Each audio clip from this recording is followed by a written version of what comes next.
Hi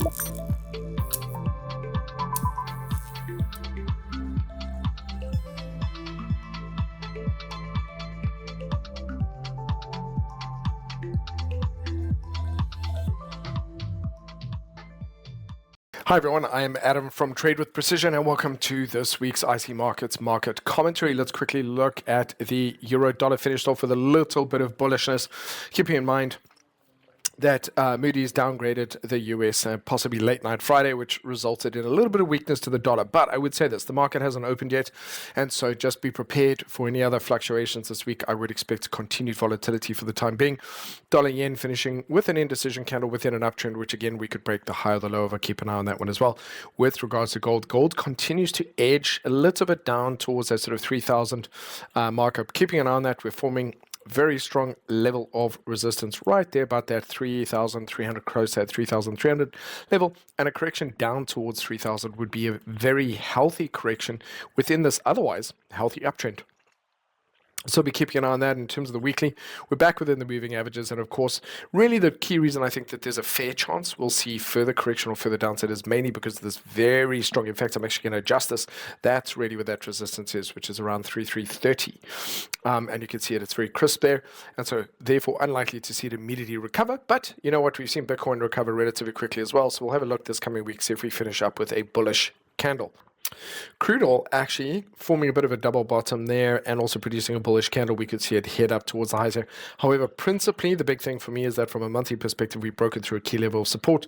And I think other than testing that level at full resistance, we could still see some further downside. So just keeping an eye on this. We're back up at this key level. We could continue to see. For example, if we do break the low here, we produce a series of lower highs, which could ultimately lead towards a descending triangle breakout.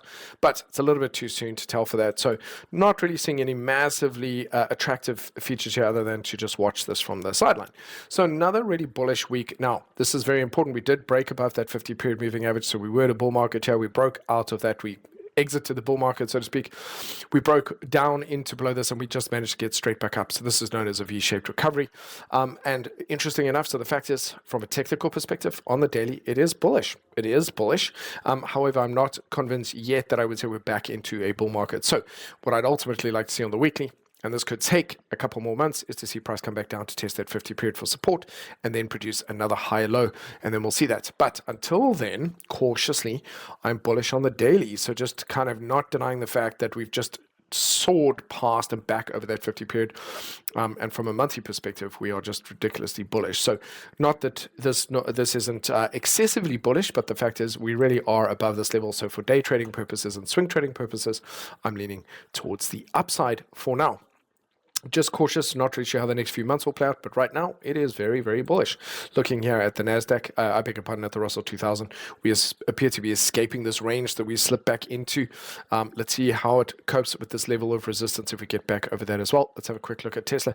Tesla calling itself breaking very much to the upside here. Let's just have a look at this downward sloping trend. We've broken up through that, so we're no longer in this period of downward moving, sort of downward momentum. We are now starting to look more and more bullish. So again, any kind of pullbacks here for me would represent potential buying opportunities. Having another look at Nvidia, we've really just completely corrected here, heading back up to those highs, and you can see lots of resistance in this area. I'm very curious to see how it's going to respond this time around, but I have to say it looks as though it has done its correction and now is looking at taking another run at those highs and finishing off with Bitcoin back over the 100,000 level. This time I've got to say it looks a lot more healthy, and for now my expectation actually is, look, we've had some resistance in this area, but this is different. This looks very nice and much happier.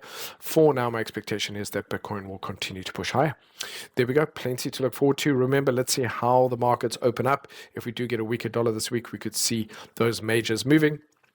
But the dollar fundamentally is held up in many other respects, despite the fact that there's a lot of other scary stuff. I have to say the market appears to be coping and handling it much better than you would expect. And the technicals are showing very bullish with regards to the markets, almost as though they've shaken it off and they're good to keep going for now. Thank you very much. Have a great week. Speak to you soon.